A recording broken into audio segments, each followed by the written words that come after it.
Hi everyone, and welcome to Chemistry with Wikipedia. Today I will be talking to you about stoichiometry.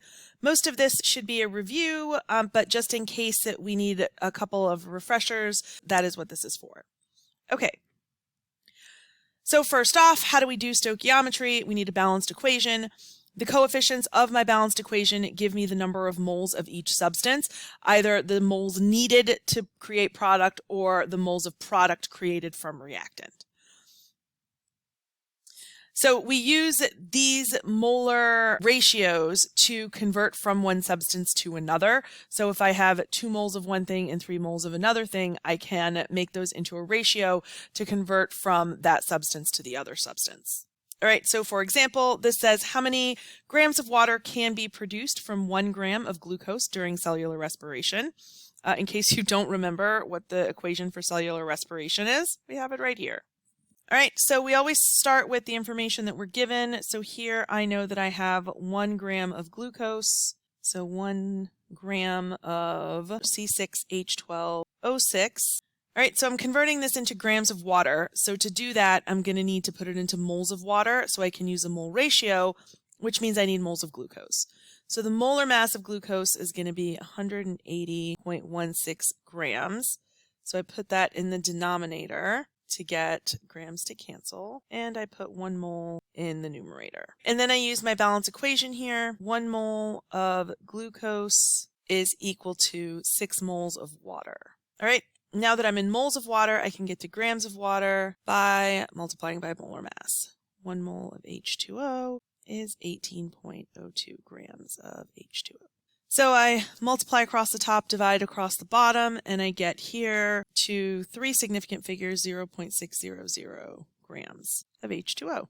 Easy peasy. All right, so this is just our basic stoichiometry. Heat is sometimes a part of our reactions. We denote heat with a little triangle sign here above the arrow. Heat does not appear in the reaction, but heat can be used as a stoichiometric quantity. So heat is either added to the reaction on the reactant side or it is released on the product side. So we're not going to get into the details about that, but during thermodynamics, we're going to learn how to do that. So for example, how much heat is produced when 2 grams of hydrogen gas react with excess oxygen to produce water if the heat of reaction is negative 455 kilojoules per mole. Those are problems that we're going to learn how to solve. We're just not going to do them yet. So when we are doing any kind of reaction, we have to add amounts of all of our reactants. The reactant that limits the amount of product that we make is the limiting reactant. So we have to figure out stoichiometrically which reactant is going to give us the least amount of product, and that is going to be the limiting reactant. The other reactant or reactants are called the excess reactants. So if we look at this diagram here, I'm taking hydrogen and oxygen, and I'm using it to make water.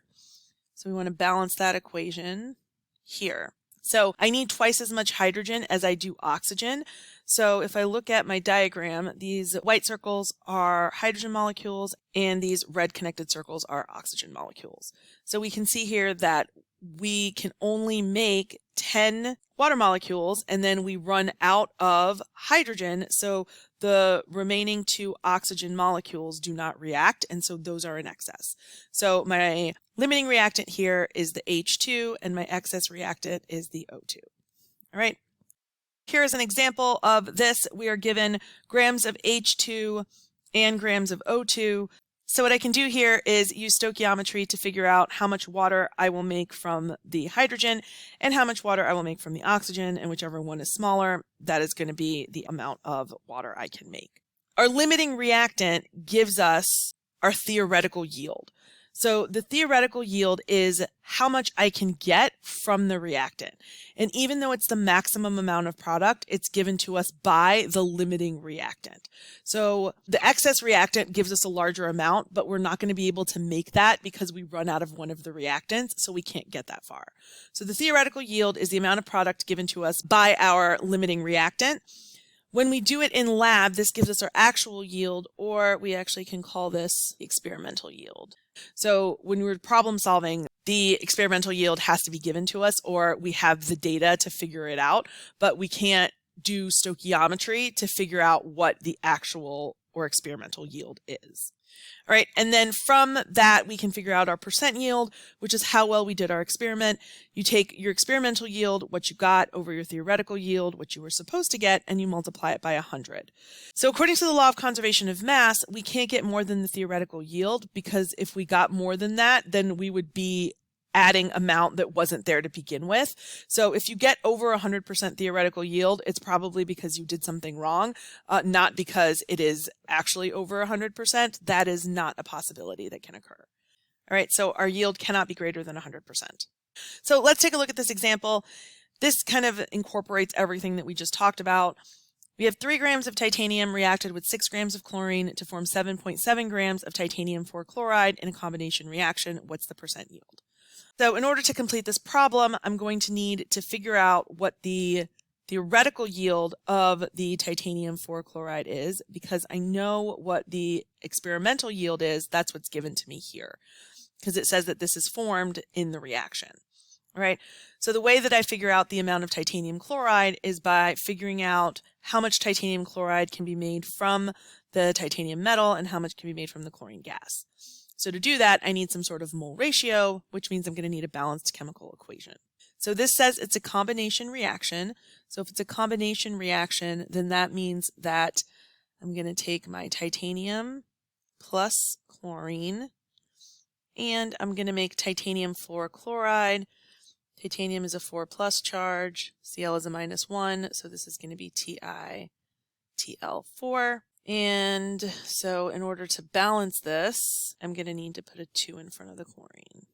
Okay, so now I have a balanced equation, so I can figure out how much titanium 4 chloride I make from this 3 grams of titanium.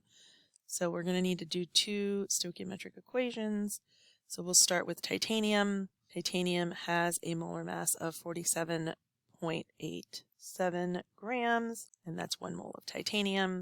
Then I look at my mole ratio. 1 mole of titanium is 1 mole of titanium 4 chloride. And then 1 mole of titanium 4 chloride is equal to its molar mass, which is going to be 189.67 grams. Multiply across the top, divide down the bottom, and I get 11.9 grams of titanium 4 chloride from the titanium. All right, now I do the same thing, but I do it with chlorine gas. So I have 6 grams of Cl2 times the molar mass of Cl2 is 70.9, and that's equal to 1 mole. I use my mole ratio, and I have 2 Cl2 for every 1 titanium 4 chloride, and then I multiply by molar mass. All right, and when I do this math, I get 8.03 grams of TiCl4 from the Cl2. All right, so here the 8.03 grams of TiCl4 is a smaller value, so this is my theoretical yield. Because the Cl2 is what produced a smaller amount, the Cl2 would be the limiting reactant, and then the Ti would be the excess reactant.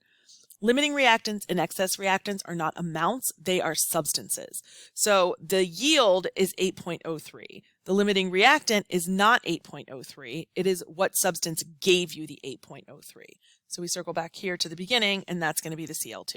So now we know how much we were supposed to make. So if we take a look at our problem, here it says we had our experimental yield was 7.7 grams of titanium 4 chloride over the theoretical yield times 100.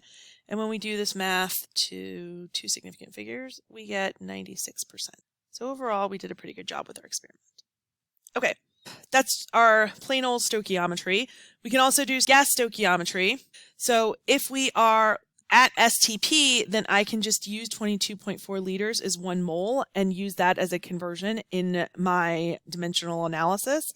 But if I am not at STP, then I have to use PivNerd. So I can do 2 things. If I'm starting with moles and I'm looking for volume, then I would plug in the moles of whatever gas I'm looking at and then solve for volume. If I'm starting with a volume and I need to get moles, then I would plug into PivNerd first, solve for moles, and then convert those moles into moles of another substance. So depending upon which values you're starting with, that will determine whether you PivNerd first or PivNerd second. All right, let's take a look at this problem. It says the alkali metals react with halogens to form ionic metal halides. What mass of potassium chloride forms when 5.25 liters of chlorine gas at 0.950 atm and 293 K react with 17.0 grams of potassium? All right, so let's get a chemical equation. So I'm looking at potassium and chlorine, and I get KCl here because K is a +1, Cl is -1. So I need to balance this. Okay, so there's my balanced equation. And so I have 17 grams of potassium, and then I don't know how much chlorine I have, but it gives me all the specs to be able to find out how much chlorine I have. All right, so I'm going to start with the potassium because that is the easiest thing for me to do. So if I have 17 grams of potassium, molar mass of potassium is 39.1 grams, is equal to 1 mole of potassium, and then 2 moles of potassium is 2 moles of potassium chloride. And then I multiply by molar mass, 74.55 grams. All right, so I plug all this into my calculator and I get 32.4 grams of KCl. Okay, so with the chlorine, I'm given volume, pressure, and temperature, which means that I can pivnert to find moles. So I can use this to find moles of chlorine gas, but I'm looking for mass of potassium chloride. So once I get the moles of chlorine, I'm going to need to convert that into potassium chloride. So the first thing I need to do is figure out the moles of chlorine. So I'm going to pivnert that and solve for moles. N is equal to PV over RT. So my pressure here is equal to 0.95 atm. My volume is 5.25 liters. R, the R I use is the ATM R, which is 0.0826 liter atmospheres per mole Kelvin. And then the temperature is already in Kelvin, which is quite nice. And then I can solve. All right, so when I solve this, I get 0.207 moles of Cl2. Now that I'm in moles of Cl2, I can use my equation to figure out how many grams of KCl I get. So I have 0.207 moles of Cl2 times, I'm already in moles, so I don't have to do the molar mass here. I can just go straight to mole ratio. 1 mole of Cl2 is equal to 2 moles of KCl. All right, and then lastly, I do molar mass. 1 mole KCl is still 74.55 grams. And when I do this math, I get 30.9 grams of KCl. All right, from my potassium, I get 32.4 grams. From my chlorine, I get 30.9 grams. 30.9 is smaller, so that means that my theoretical yield is 30.9 grams of KCl. So this was an example of gas stoichiometry. All right, we've got a couple more examples here that you can do on your own. And we're going to move on to solution stoichiometry. All right, so we can use stoichiometry with aqueous solutions as well. So if we have a known volume of a known molarity of solution, then we can figure out the number of moles of that solution, use that to figure out the moles of our product, and then, convert that into whatever we need to. So you can do it in 2 steps where you first solve for the moles using molarity is equal to the moles times liters, or you can use it as a conversion factor. So whatever your molarity is just X number of moles is equal to 1 liter. So you can put that into a conversion factor. So if you're starting with moles of something, then you can divide by the molarity on the bottom, liters on top, and that'll help you solve for volume. If you're starting with a volume, then you do the molarity, and that will help you to find the number of moles. Right, so you can use this as a conversion factor. If you don't like to do that and you just want to do it in separate steps, you can do that too. Whatever floats your boat. So here we have how many milliliters of a 0.5 molar Ag2SO4 solution will react with excess aluminum to produce 11 grams of silver. Aluminum sulfate is also produced. Okay, we first need a balanced equation. So I have Ag2SO4 reacting with Al, and that is going to produce some amount of silver, Ag, plus some aluminum sulfate. Aluminum is a 3+, sulfate is a 2-, so I switch those, and I get that for aluminum sulfate. All right, let's balance this.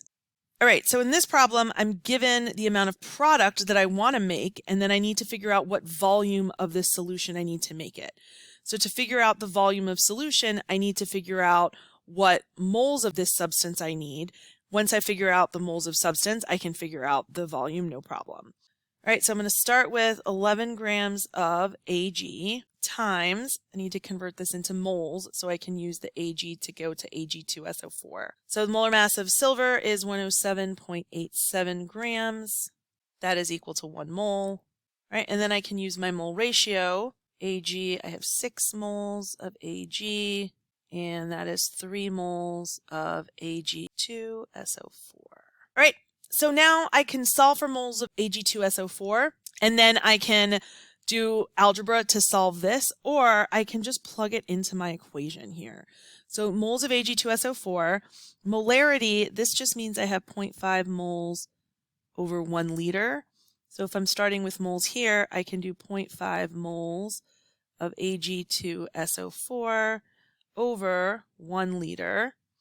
And then my problem wants me to put it into milliliters, so 1 liter is equal to 1,000 milliliters. All right, so I can do all of this in one step. Here, multiply everything across the top, divide down the bottom, and I get 102 milliliters of Ag2SO4. All right, like I said before, you can stop here and then find the moles of Ag2SO4 and then plug that into the equation. If we do that, we get 0.095099 moles of Ag2SO4. I use an extra sig fig here just to make it a little bit more accurate. You shouldn't round until you get to the very, very end, but I'm just going to write it out here like this. All right, so I have this many moles of Ag2SO4, and I know that I have a 0.5 molar solution, so I can do 0.5 is equal to 0.0599 moles over X liters. And when I do that math, and I get 0.102 liters, which is, shock and surprise, 102 milliliters. So it really makes zero difference how you do the problem. If you want to do it all together in one step, that's fine. If you want to separate it, that's fine too. Either way works. So there's an example here for you to try on your own. And that's it. That's stoichiometry. This has been an episode of Chemistry with Wikipedia. I hope you learned something. And until next time, keep on chemin'.